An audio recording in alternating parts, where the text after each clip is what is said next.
To understand the ghost that haunts the Philippine Sea, you cannot start with the torpedoes. You have to begin with a crate. You have to understand that in July 1945, the USS Indianapolis was not just a Portland-class heavy cruiser. It was a courier of the apocalypse.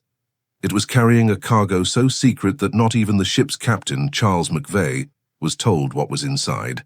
The mission was simple in its orders, but impossible in its weight: to deliver the heart of the little boy atomic bomb to the island of Tinian.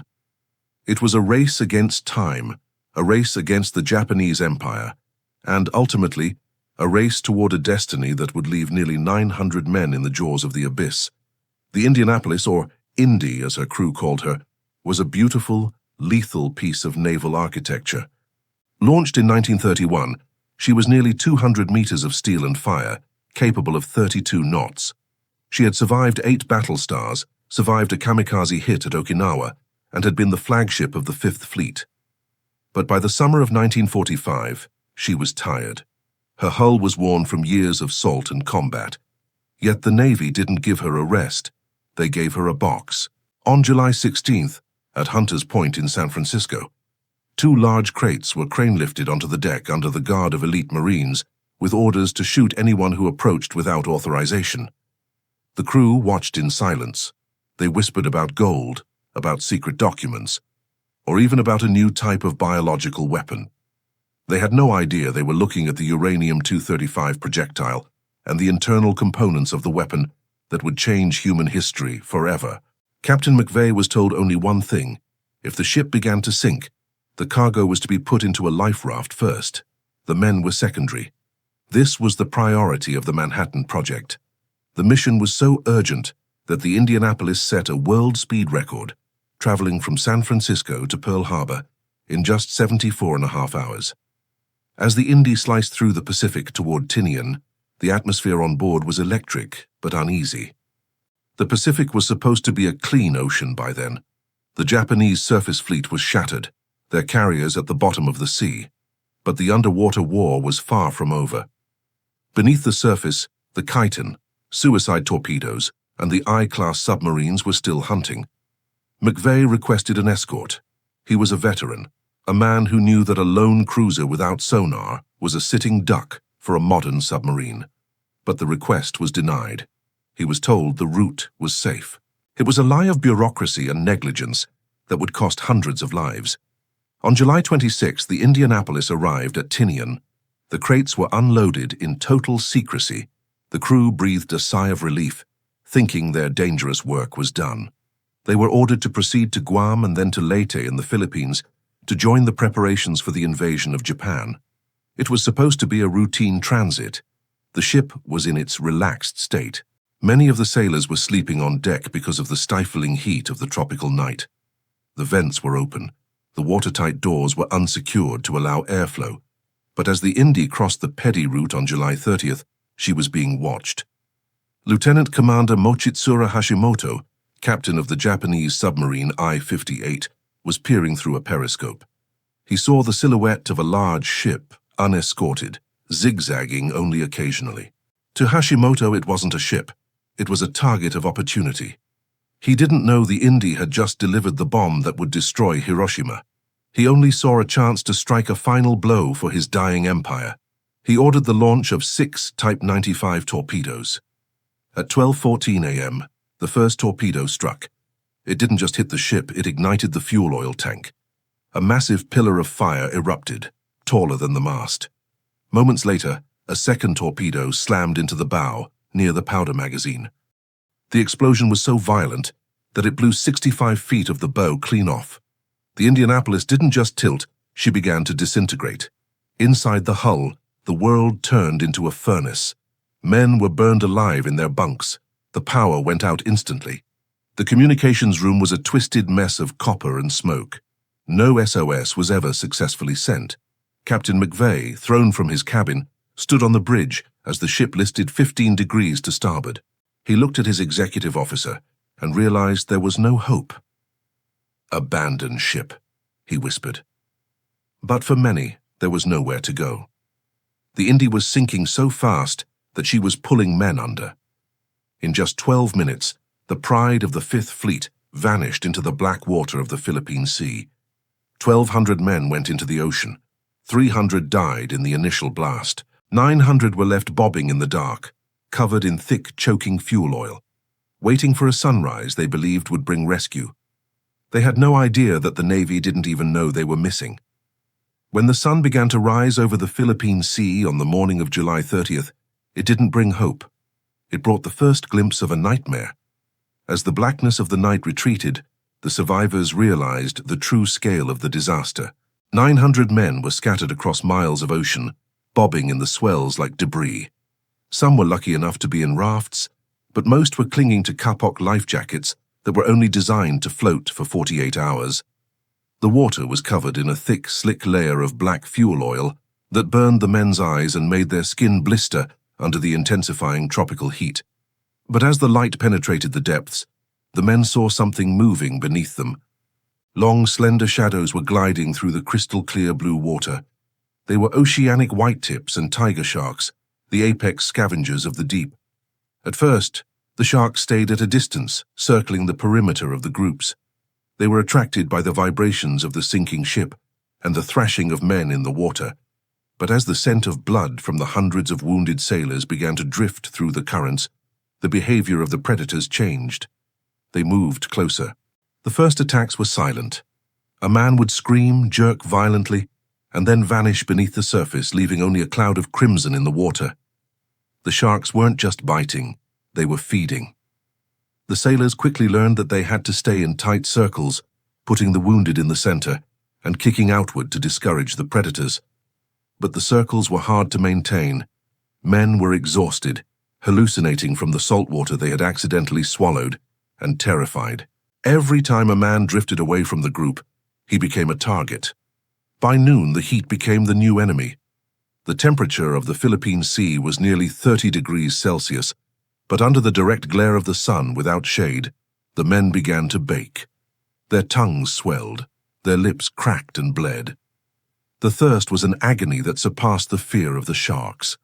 In their desperation, some men ignored the most basic rule of survival. They drank the seawater. Within an hour, the salt began to poison their systems. They became manic, screaming that they could see the Indianapolis just beneath the surface, or that there was a fresh water fountain only a few yards away. They would swim out to find it, only to be taken by the sharks waiting in the shadows. Meanwhile, back at the naval headquarters in Guam and Leyte, a catastrophic failure of bureaucracy was unfolding. The USS Indianapolis had been expected to arrive in Leyte on the morning of July 31st. When she didn't show up, no one sounded the alarm. Because of a convoluted expected arrival reporting system, the port authorities assumed the ship had been diverted or delayed. No one checked. No one sent a radio query. The ship that had delivered the most important weapon in history had simply been deleted from the Navy's active tracking. On the second day, the shark attacks intensified. The predators had become bolder, realized that the humans were helpless. They began to strike during the day, coming up from the deep to hit men from below. The sailors could feel the sandpaper skin of the sharks brushing against their legs. The water was no longer blue, it was a graveyard. Men were forced to push the bodies of their dead comrades away to prevent the sharks from lingering too close to the living. It was a macabre ritual of survival performed by men who were losing their minds. By the end of the second night, the rafts were overcrowded and sinking.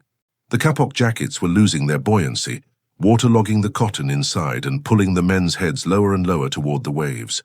The physical exhaustion was total.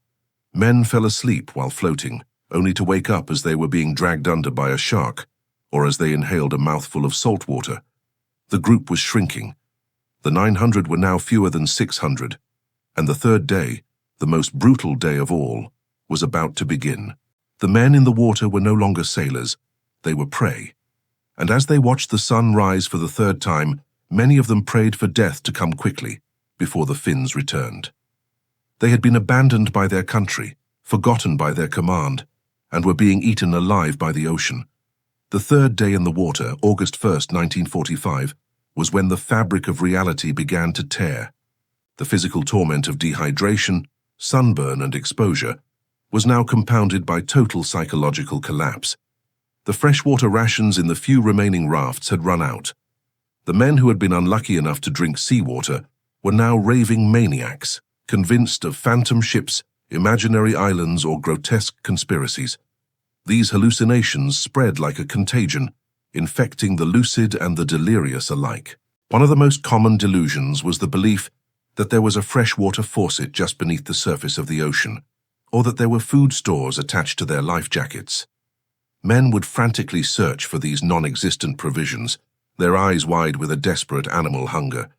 They would turn on each other, fighting over imaginary water bottles, convinced that their comrades were hiding sustenance. The social order dissolved. Survival became purely individual, brutal and terrifying. The sun, which had been a symbol of hope on the first morning, was now a malevolent god.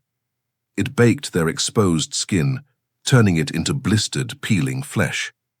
The fuel oil that coated their bodies trapped the heat, accelerating their dehydration. Their lips were cracked, their tongues swollen to grotesque sizes, making speech impossible. Many were blind from the salt water and the sun's glare, their eyes inflamed and crusted shut. They could only hear the agonizing cries of their comrades and the ominous splashes in the water, and the sharks. By the third day, the shark attacks were constant. The animals had lost all fear. They were no longer merely scavenging, they were hunting. They would dart in and out of the group, snatching men from the periphery, pulling them down with a terrifying swiftness. The survivors witnessed unspeakable horrors, men being torn apart, dismembered limb by limb, their screams abruptly silenced as they vanished beneath the waves. The water around them was a constant reminder of death, stained with blood that attracted even more predators. The survivors quickly learned to identify the types of sharks by their behavior. The oceanic whitetips were relentless, bold, and opportunistic. They would approach slowly, then strike with a sudden burst of speed. The tiger sharks were more cautious but far more powerful, capable of taking a man whole. The terror became a primal instinct. Every ripple on the surface, every dark shadow, every distant splash sent a jolt of pure fear through the remaining men. One of the most horrific aspects of the third day was the desperate acts of self-preservation. Men who were severely wounded and attracting sharks were sometimes pushed away from the groups by their own comrades. A silent, agonizing decision made to protect the majority. It was a choice between sacrificing one to save many, a moral abyss forced upon men who had already endured beyond human limits. The psychological toll of these actions would haunt the survivors for the rest of their lives. Many men simply gave up.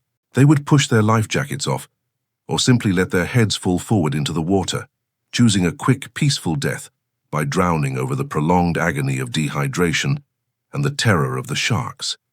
These acts of resignation spread through the groups, weakening the resolve of those who still clung to life. The ocean had become a vast blue tomb, and the survivors were its last, tormented inhabitants. The failure of the Navy to recognize their disappearance was perhaps the cruelest twist of fate. 3 separate receiving stations had recorded the Indianapolis's expected arrival in Leyte. All 3 failed to report her absence. One officer, an operations clerk, did notice the discrepancy and queried it up the chain of command, only to be chastised for creating confusion. The system was designed to assume success, not disaster. The Indianapolis, having delivered the means of mass destruction, was ironically forgotten by the very command that had sent her on her secret mission. As the sun set on the third day, the number of survivors had dwindled dramatically. The ocean, which had seemed empty on the first night, was now full of unseen horrors. The men huddled together, fewer in number, weaker in spirit, praying for a rescue that they no longer truly believed would come.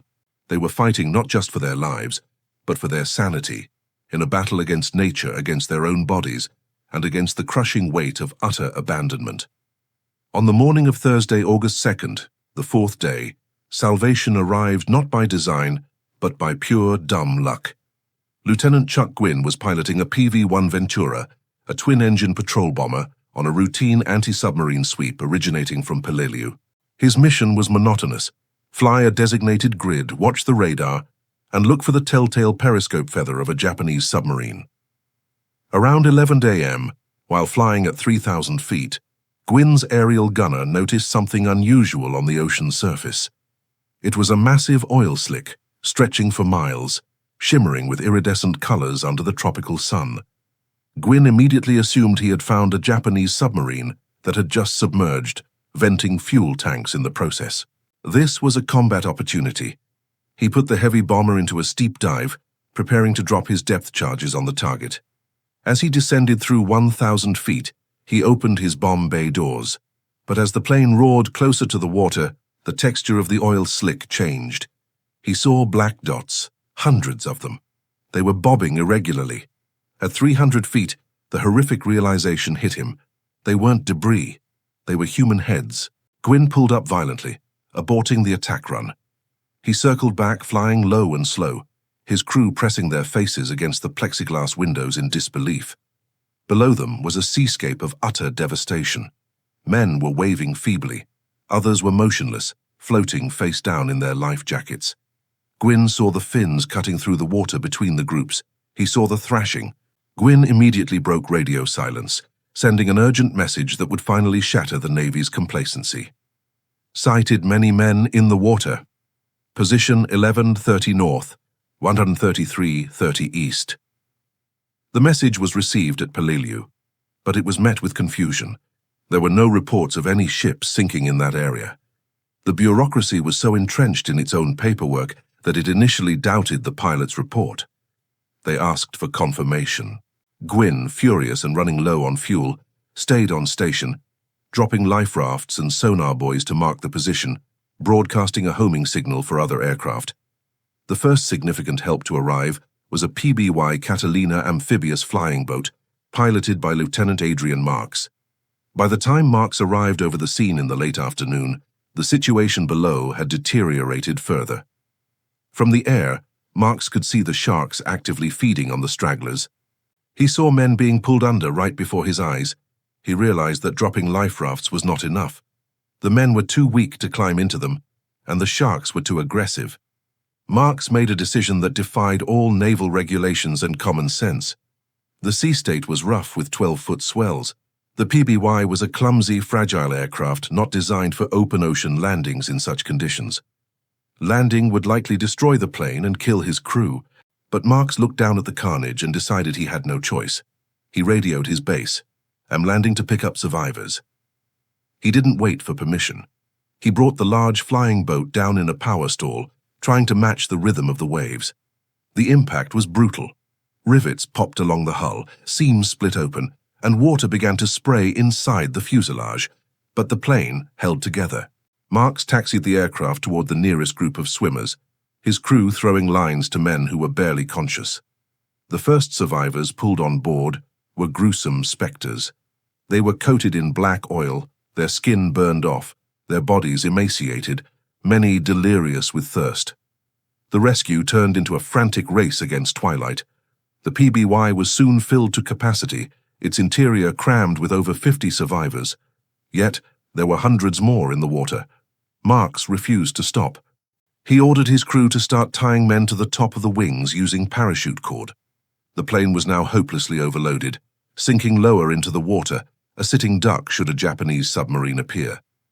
But it became a literal life raft, a solid island of aluminum in a sea of predators. As darkness fell on the fourth night, Adrian Marks and his crew were keeping nearly 60 men alive on the floating carcass of their airplane. Meanwhile, the first surface ship was finally racing toward the scene. The USS Cecil J. Doyle, a destroyer escort captained by Lieutenant Commander Graham Claytor, had intercepted Gwyn's initial contact report. Claytor didn't wait for orders. He turned his ship around and steamed at flank speed toward the coordinates. As night deepened, Claytor realized the rescue planes would have trouble finding the survivors in the dark. He made a bold tactical decision. Ignoring the threat of Japanese submarines, he ordered his ship's massive 24-inch searchlight turned on and pointed straight up into the sky. The beam cut through the night, a pillar of white light visible for dozens of miles. To the men still in the water, freezing in the tropical night and praying that the sharks would not find them in the dark, that light on the horizon was a religious experience. It was the first concrete sign in 4 days that the world had not ended. They weren't going to die in the dark. By midnight, the Doyle arrived. The scene illuminated by its searchlights was apocalyptic.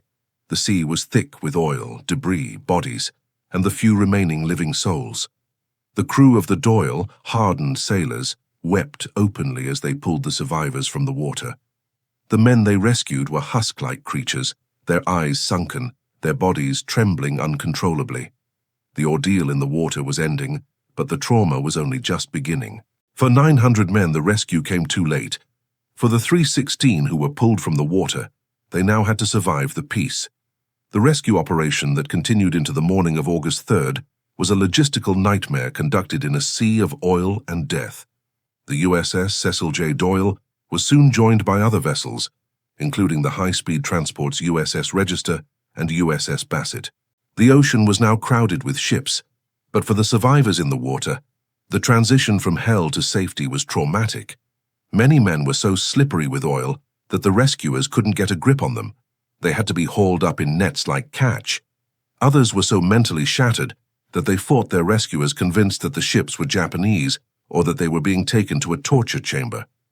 As the 316 survivors were laid out on the decks of the rescue ships, the extent of their physical degradation became apparent. They were not just emaciated, they were chemically burned. The fuel oil had soaked into their pores, inflamed their eyes, and induced severe nausea. Their skin was covered in saltwater ulcers, some so deep that bone was visible. But the most haunting sound on the decks of the Doyle and the Bassett was not screaming. It was silence. The men were too weak to speak. They simply stared at the steel bulkheads, trying to comprehend that the motion beneath them was a ship, not the ocean. The dead were also recovered. This was a grim necessity for identification, but the condition of the bodies made it a task that hardened sailors wept over. Many were incomplete, ravaged by the sharks. Others were recognizable only by their dog tags. The captains of the rescue ships made the difficult decision to bury most of the dead at sea immediately, as the tropical heat was accelerating decomposition rapidly. Prayers were said, and bodies were committed back to the deep, this time with dignity, but the horror of the scene would stay with the crews forever. The survivors were transported to hospitals on Peleliu and Guam. The medical staff there had seen combat injuries before, bullet wounds, shrapnel, burns, but they had never seen this. They were treating men who had been partially digested by the ocean. The psychological trauma was immediate. In the quiet of the hospital wards, men would wake up, screaming, thrashing against their sheets, believing the sharks were in the bed with them. They couldn't drink water without vomiting. Their bodies had rejected hydration for so long that they had to be reintroduced to fluids, drop by drop. While the doctors fought to save the bodies of the crew, the US Navy began to fight to save its reputation. The sinking of the Indianapolis was a PR catastrophe waiting to explode. The Navy had lost a major capital ship 2 weeks before the end of the war, and worse, they hadn't known it was missing for 4 days. The incompetence of the port director's office in Leyte and the failure of the routing instructions were glaring errors. If the public found out that 880 sons and husbands had died because of a clerical error, the backlash would be uncontrollable. A narrative began to form in the headquarters at Pearl Harbor and Washington. They needed a reason for the disaster that wasn't negligence. They needed a scapegoat. And the easiest target was the man who had survived, Captain Charles McVay. While McVay was still recovering in the hospital, suffering from the same exposure and trauma as his men, the Office of Naval Intelligence began to build a case against him. They focused on one specific tactical detail: zigzagging. Navy regulations stated that a captain should zigzag, change course frequently, in waters where submarines were suspected. McVay had ordered the ship to cease zigzagging on the night of the attack because the visibility was poor, and he believed the darkness offered protection. The inquiry board seized on this. They argued that if he had zigzagged, the torpedoes would have missed. It was a theoretical argument, made by men sitting in air-conditioned offices, ignoring the reality that the Japanese torpedoes were acoustic and magnetic, capable of tracking a ship regardless of its path.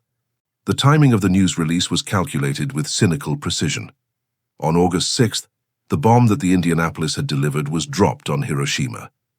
The world was fixated on the atomic mushroom cloud. On August 9th, the second bomb hit Nagasaki. On August 14th, Japan surrendered. The war was over. The euphoria of VJ Day swept the nation. And in the middle of this massive celebration, on August 15th, the Navy quietly released the news that the Indianapolis had been sunk. The tragedy was buried in the headlines of victory. The public was too busy cheering to ask difficult questions about why it had happened. But for Captain McVay, the war wasn't over. It was just shifting venues. He received orders to proceed to Washington, D.C. to face a court of inquiry. He was not treated as a hero who had completed a top-secret mission or a survivor of a maritime horror. He was treated as a suspect. The Navy was preparing to do something unprecedented. They were going to court-martial a captain for losing his ship in combat, an act that hadn't been done in decades. The stage was set for a show trial, designed to deflect blame from the broken system and place it squarely on the shoulders of one man. The court-martial of Captain Charles McVay III began in December 1945 at the Washington Navy Yard. Outside the courtroom, the United States was in the throes of a victory hangover, celebrating the first Christmas of peace. Inside, the atmosphere was cold, clinical, and thick with political tension. McVay sat at the defendant's table, a man who had not only survived the sharks but was now being forced to survive the calculated machinery of his own government. He was the first captain in the history of the United States Navy to be court-martialed for losing his ship in wartime. That fact alone signaled that this was not a quest for truth. It was a quest for a verdict. The prosecution's case rested entirely on the technicality of zigzagging. They argued that by sailing in a straight line, McVay had made the Indianapolis an easy target. They paraded expert witnesses who testified about standard operating procedures and submarine evasion tactics. They painted McVay as reckless, a commander who had grown complacent in the waning days of the war. They systematically ignored the fact that the Navy had failed to warn him about the submarine activity in his path, failed to provide him with an escort, and failed to notice his ship was missing for 4 days. Those failures were deemed irrelevant to the specific charges against him. Then the Navy played its trump card. In a move that shocked the press and the public, the prosecution called a witness for the state. Commander Mochitsura Hashimoto, the Japanese captain of the submarine I-58 that had sunk the Indianapolis. It was a spectacle of supreme irony. Only months after the end of the bloodiest war in history, an enemy officer was brought to Washington, sworn in, and asked to testify against an American hero. The courtroom fell silent as Hashimoto took the stand. Through a translator, the Japanese commander described the night of July 30th. He was a professional, calm and precise. The prosecutor asked him the critical question, if the Indianapolis had been zigzagging, would you have been able to sink her? The Navy expected him to say no, cementing McVay's guilt, but Hashimoto surprised them. He looked at the court and answered simply, it would have made no difference. He explained that his position, relative to the Indianapolis, was perfect. He had the ship in his sights from a distance. He possessed the Type 95 torpedoes, some of the most advanced underwater weapons of the war, fast and devastating. He stated that even if McVay had zigzagged, the outcome would have been the same. He might have missed with 2 torpedoes, but he would have hit with the others.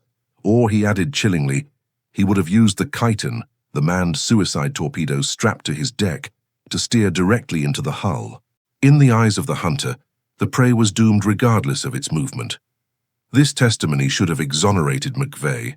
The man who pulled the trigger had explicitly stated that McVay's actions did not cause the loss of the ship. But the court-martial board was not interested in exoneration. They were interested in closing the file. They effectively ignored Hashimoto's testimony, treating it as a curiosity rather than a defense. They focused instead on the rigid interpretation of the rulebook. The rule said, zigzag in dangerous waters. McVay did not zigzag, therefore McVay was guilty. On December 19, 1945, the verdict was read. Captain Charles McVay was found guilty of hazarding his ship by failing to zigzag. He was acquitted of the second charge of failing to abandon ship in time, but the damage was done. His sentence was relatively light. He lost numbers in his seniority, effectively freezing his career. But the sentence wasn't the punishment. The conviction was the punishment. The verdict branded him as a felon of the sea. It officially declared that the death of 880 men was his fault. The Navy had successfully diverted the public's anger away from the incompetent port directors in Leyte and the communication failures in Guam, channeling it all onto one man. McVay was eventually promoted to Rear Admiral upon retirement, a standard tombstone promotion, but he left the Navy a broken man. The aftermath of the trial was a slow-motion tragedy. For years, McVay received hate mail. Every Christmas, families of the lost sailors would send him letters. "You killed my son. Why are you still alive when he is dead? I hope you rot in hell." He read every single one. He kept them in boxes. He never responded with anger. He absorbed the guilt, letting it eat away at him. He lived in a prison of his own mind, haunted by the screams he had heard in the water and the faces of the men he couldn't save. The trial of Captain McVay stands as one of the greatest miscarriages of justice in American military history. It was a bureaucratic execution. The system protected itself by sacrificing the only man who had stood on the bridge and watched his world burn. And while the Navy moved on into the Cold War, burying the files of the Indianapolis deep in the archives, McVay was left alone with the ghosts. For 20 years following the trial, Charles McVay lived as a man in exile within his own country. He retired from the Navy in 1949 with the rank of Rear Admiral, but the stars on his uniform felt like weights. He moved to Litchfield, Connecticut, seeking the quiet of the countryside, trying to put the ocean behind him. But the ocean has a way of following you. The letters continued to arrive. They came from grieving mothers and widows who had never been told the truth about the Navy's negligence. To them, McVay was the villain who had murdered their sons. He never showed these letters to his wife. He protected her from the venom just as he had tried to protect his crew from the sharks. But friends noticed the change. The once charismatic, sharp-witted officer had become a ghost. He would stand for hours looking out at the snowy landscapes of New England, his mind thousands of miles away, in the sweltering heat of the Pacific. He attended a few crew reunions, where the survivors embraced him, telling him, "Captain, it wasn't your fault." But their forgiveness couldn't silence the voices of the dead that the court-martial had pinned to his conscience. On November 6, 1968, the burden finally became too heavy. On a cold autumn afternoon, Charles McVay walked out onto his front porch. The gardener was working nearby. McVay gave a polite wave, stepped back inside, walked into his bathroom, and closed the door. He took his service revolver, the same gun he had carried on the bridge of the Indianapolis, and placed it against his temple. He pulled the trigger. When they found him, there was a small, heartbreaking detail. In his hand, he was clutching a tiny toy sailor. It was a good luck charm his father, an admiral himself, had given him decades before. It was the only crewman he had been able to save completely. Charles McVay was the last casualty of the USS Indianapolis. The shark that finally killed him was the guilt manufactured by his own government. With McVay's death, the story should have ended. The Navy's cover-up seemed complete. The files were dusty. The survivors were aging. The world had moved on to Vietnam and the Cold War. The tragedy of the Indianapolis was becoming a footnote, remembered mostly because of a monologue in the movie Jaws, where the character Quint describes the shark attacks with chilling accuracy. But in 1996, history took a turn that no one in the Pentagon could have predicted. The catalyst was not a lawyer or an admiral or a politician. It was a 12-year-old boy named Hunter Scott. Hunter lived in Pensacola, Florida. He was a bright, curious student looking for a subject for his National History Day project. He had seen Jaws with his father and asked, "Did that really happen?" His father told him it did. Intrigued, Hunter began to dig. He didn't just go to the library. He placed an ad in a Navy newspaper looking for survivors. To his surprise, they answered. What started as a school poster board project turned into a forensic investigation. Hunter began interviewing the old men. He listened to their stories, not with the cynicism of a lawyer, but with the open-hearted curiosity of a child. And as he gathered the data, he began to see the holes in the official Navy narrative. Hunter discovered things that the court-martial had suppressed. He found out that the Indianapolis had sent an SOS. The Navy had claimed for 50 years that no distress signal was sent because the radios were destroyed. But Hunter found a radio operator who swore he had received the signal. He found another tugboat captain who had received it. The signals had been received, but they were ignored, dismissed as Japanese trickery or ignored by drunk officers on duty. He also dug into the ultra-intelligence files, which had been declassified in the 1990s. He discovered that the Navy knew there were Japanese submarines operating in the exact path of the Indianapolis. They had intercepted the messages. They knew the danger, yet they sent McVay into the ambush without an escort and without a warning. The boy from Pensacola compiled his evidence. It wasn't just a pile of papers, it was an indictment. He took his findings to his congressman. The media caught wind of the story. The 12-year-old taking on the US Navy. It was a public relations nightmare for the military. The image was powerful. A child standing up for a dead captain, and a group of elderly survivors demanding the truth. The survivors rallied around Hunter. For the first time in decades, they felt a surge of hope. They called themselves the Indy survivors, and they had a new mission: to exonerate their captain before they all died. They weren't asking for money.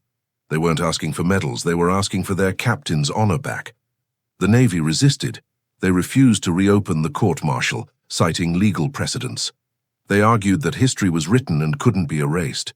But they underestimated the power of the boy and the resolve of the old men.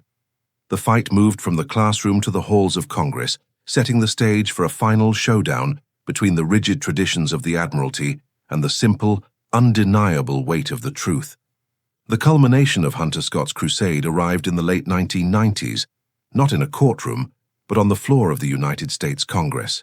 The evidence gathered by the young student, the overlooked SOS signals, the declassified ultra-intercepts proving the Navy knew of the submarine threat, and the testimony of the survivors, was undeniable. In October 2000, legislation was passed that officially exonerated Captain Charles McVay III. It was signed by President Bill Clinton. It stated for the record that McVay was not culpable for the loss of the USS Indianapolis. It was a victory that came 32 years too late to save McVay's life, but it saved his name. For the survivors, the Indy men, it was the lifting of a lifelong burden. They had finally fulfilled their duty to the man who had led them into hell. The Navy, forced by the weight of public opinion and legislative order, finally corrected the service record. The scapegoating was over, but the Indianapolis herself remained lost.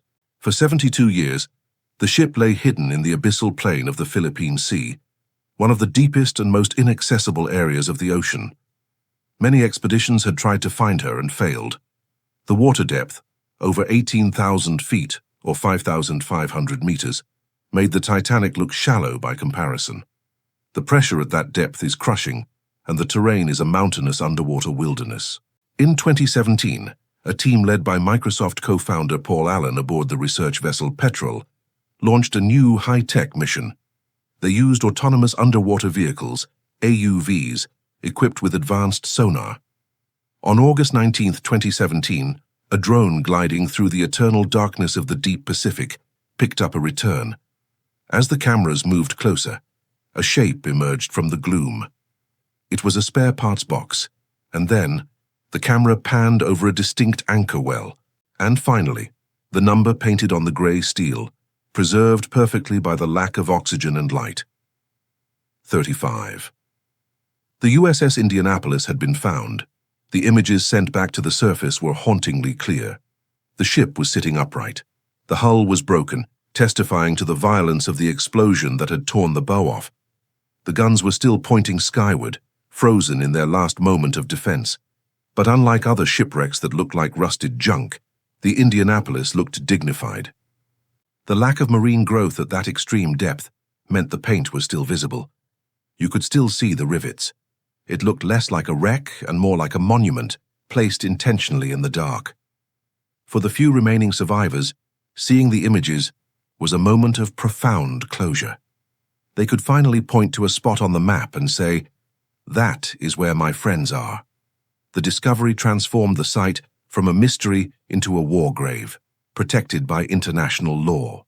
The story of the USS Indianapolis is not just a story about a shipwreck. It is a story about the extremes of the human experience. It encompasses the pinnacle of scientific destruction, the atomic bomb, and the most primal, ancient horror, being eaten alive by beasts. It shows the worst of bureaucratic cowardice in the court-martial of McVay, and the best of human resilience in the boy who refused to let history lie. Today, the Philippine Sea is quiet. The sharks still patrol the deep currents, the sun still burns the surface, but the screams are gone. 900 men remain on patrol down in the dark, guarding the ship that ended the war. They paid the ultimate price for a mission they didn't understand, abandoned by a system that viewed them as expendable. But they are no longer forgotten.